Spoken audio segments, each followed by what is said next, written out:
Hi guys! Welcome back to my channel. Charot lang. Anyway, so nakaditoy nagpakuan og video or at least matabangan sa accounting. Here it is. So, first off, dissolution ta.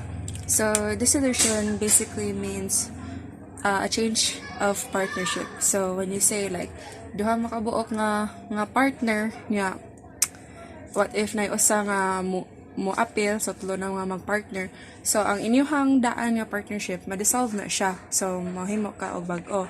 So in a dissolution, it's either mo continue ka or mo end ka. So if mo continue ka, this means there is a new entity.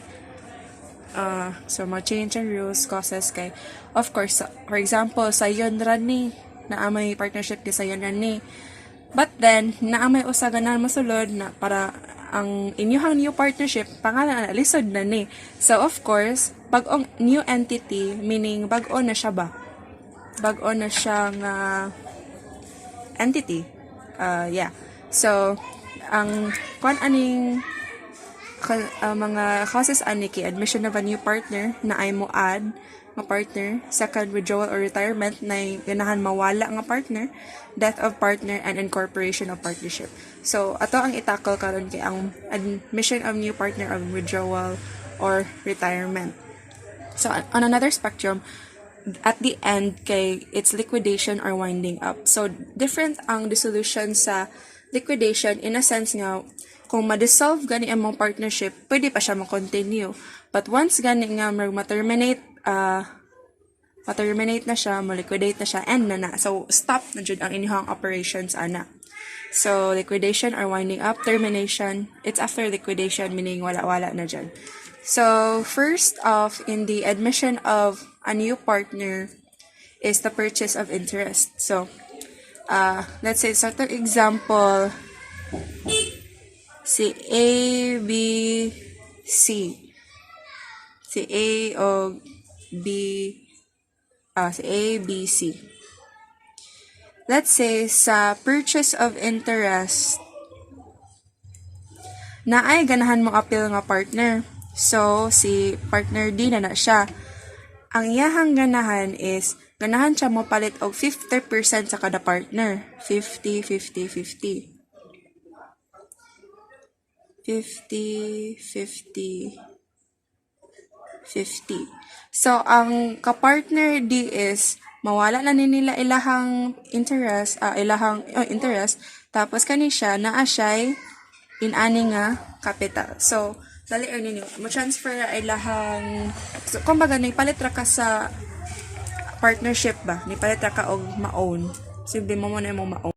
So, with that, natay yung mga examples. So, first is, the purchase of interest, payment is equal to interest purchased. So, let's say, take for example, kani, equal. Si A capital na 400,000, tapos si B capital na apoy 200,000. Profit and loss ratio is 3:1. Ang gamit ani profit to loss ratio, if ever na profit, if ever na losses, i-divide ninyo depending on this ratio, which we will tackle pagka dayon-dayon na nato. Tapos, human ani is iyahang paliton ni X. Char, mapalit din si X. Kuan. Ang paliton ni X kay 1/4 sa partnership, ang iyang ibayad para anang 1/4 is 150,000. So, unsaon man na pag-solve? Dali na siya, guys. Here we go. Let me see. Saan bang itawan? So, balik na ta. First off is, ang 400,000,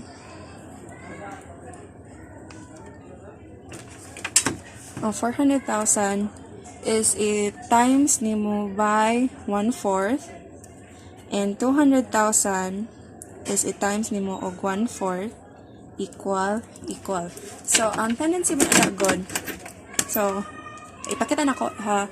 400,000 times 1 and so 400 na divide mo siya by 4. Kaya remember sa inyong fractions over 1 man siya. Oh, over 1 na siya. So, we have 100,000. Same na pod ani is 200,000 times 1 divided by 4. Or kung ganahan mo, pwede na siya 200 divided by 4. If 1 naman dyan siya dali. So, you have 50,000. Add ni mo siya, 150,000. So, mini ani, 150,000 ang 1/4. Worth sa 1/4. But, ang imuhang gipay is 150,000 sad. So, sakto ra. Okay na na. So, ang imuhang entry ani is entries nimo. Here medyo tricky na ni siya. So, ano na siya guys? Debit, credit. Ang capital, normal balance anang capital is credit. So, balik na ta. First off is ang 400,000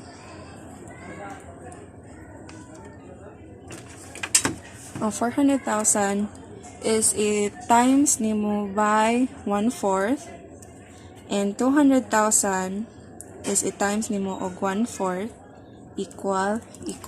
So, ang tendency mo na good. So, ipakita na ko ha. 400,000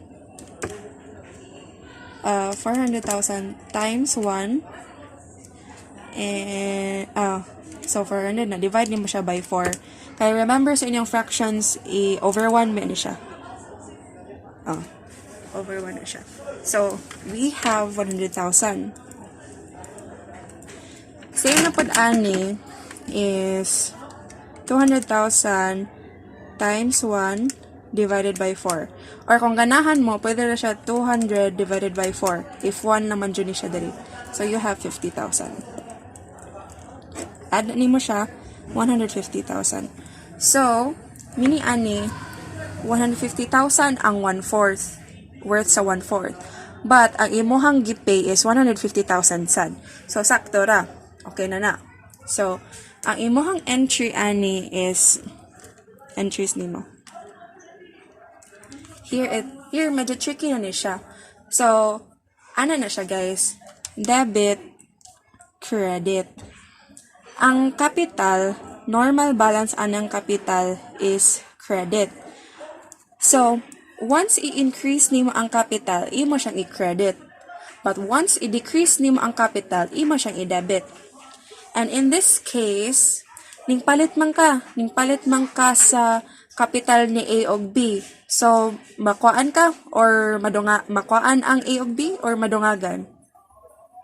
So, of course, makuan sila. So, ang pagkuhaan na sa A ug B capital, imo na siyang i-debit. So, A, B, capital. Okay. Ikaw man, for example, si X, AB, kay ding palit man ka og interest mo dako ang imong capital or mo gamay. So of course mo dako na siya kay nakagain man ka og interest, nakagain man kag part sa partnership ana. So ang mahimo ani kay X capital. Karon pangutana, unsa may number ani niya? Unsa may ibutang ani niya? Ang kaning 150,000. So muna siya ang imong ibutang. So, ang kay A, kay gibahin man nila. So, 100,000, tapos 50,000 equals 150,000. So, kaning 150,000, pila iya gipalit. Okay. So, hi guys, ato ang next na topic ani kay still under purchase ni siya, purchasing.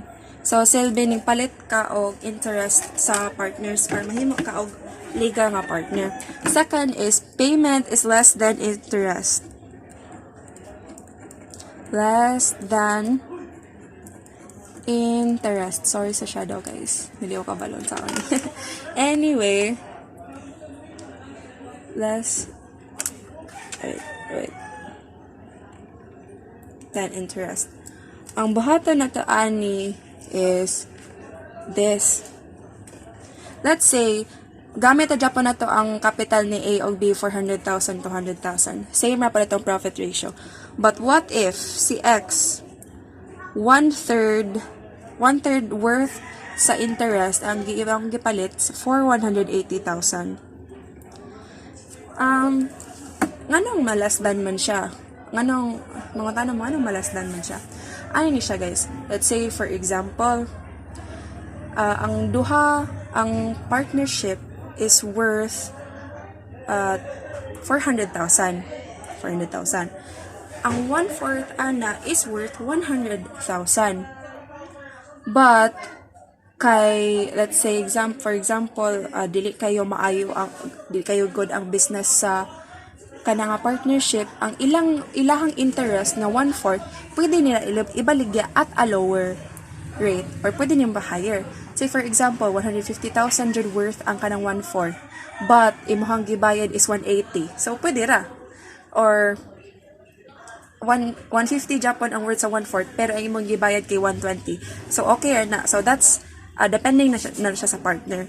In this case, 180,000 iyahang gipalit for 1/3. So imong buhatan again is to write 400,000 times 1/3 pila interest yang gikuha. Then 200,000 times 1/3. So once i-times na nimo, let's say 400 divided by 3 or 400,000 na divided by 3, ako lang i-shortcut guys ha.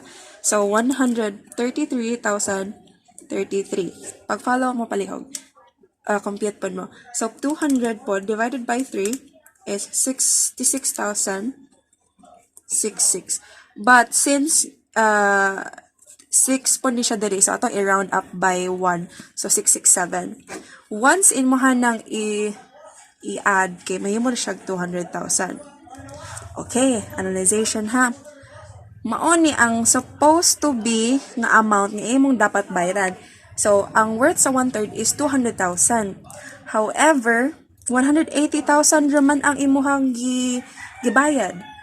So of course, naa sila'y paaman nimo. Okay. So if in ana gani guys, 200,000 ang intended. Entries na punta, entries. Kinsang capital aning gamay. Remember, gipalitan si A og B. So of course, mawad-an sila capital A og B. A capital, B capital. Ginanin na ko para dali ha. Then, naka-acquire man si X og new capital. So of course, modako yung capital. Remember, capital is, normal balance sa capital is credit. So pag pa-increase sa capital, imo siyang credit. So, X capital. Nakayala, unsa naman po ang ibutan na to diri. Halain-lain naman ni siya, di naman siya equal. Ang imong ibutan diri guys is ang 200,000. 200,000 para kay X capital.